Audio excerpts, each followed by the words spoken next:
I say for me, the people that I learned the most from was Rascal Flatts. You know, they took me out on my first major tour, and I was out with them. They took me out for 2 years in a row.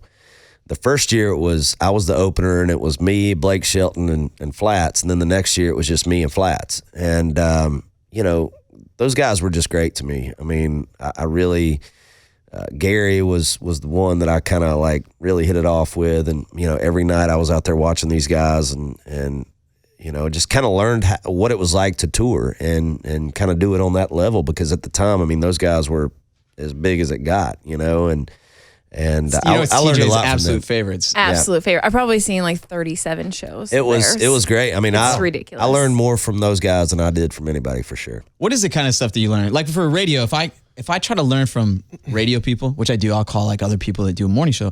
The thing I can't figure out, and I always ask them first, is what's your daily schedule? Because I can't figure out when you're supposed to go to bed for this job and like how to rotate. Like, what do you try to learn? I think from them it was just like, you know, how to run the organization, you know, partly, and just, you know, who to have in place, who does what. Do they give you fan advice, like ahead of time, because they know you're going to be bound for meet and greets someday that are crazy? Well, I don't know if it's advice necessarily, but it's more of just like, you just are around and you hear those guys talk, you know, so it's just things that they would encounter during the day, you know, you kind of hear. And then even after that, I mean, I kept in touch with them, and, you know, if there was ever something I had a question about, you know, I would call one of them up and you know, talk to them about whatever. So, well, you probably talked to Gary more about hunting than anything. Well, yeah, dude, Gary used to bring his bow out on tour. And so, you know, backstage at shows, you have these long hallways, you know, with dressing room doors that come out.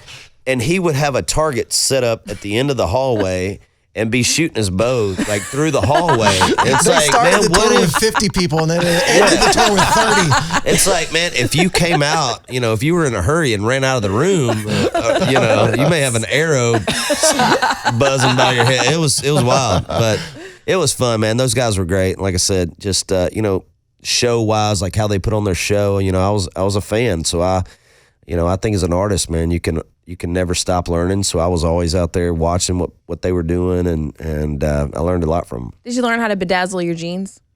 We had the same stylist, you know. Oh, there you go. Their stylist that was out with him at the time, that's how I met him.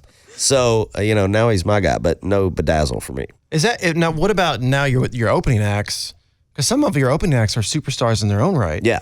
Do you ever go out and watch them, or do you just say, eh?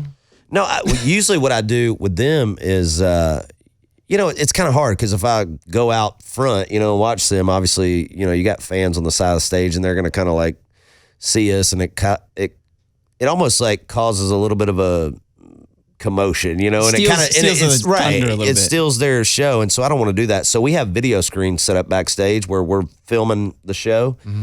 So if I ever want to watch them, I just go and watch the video from behind stage, you know, and so I can see what they're doing. But it's just an easier deal.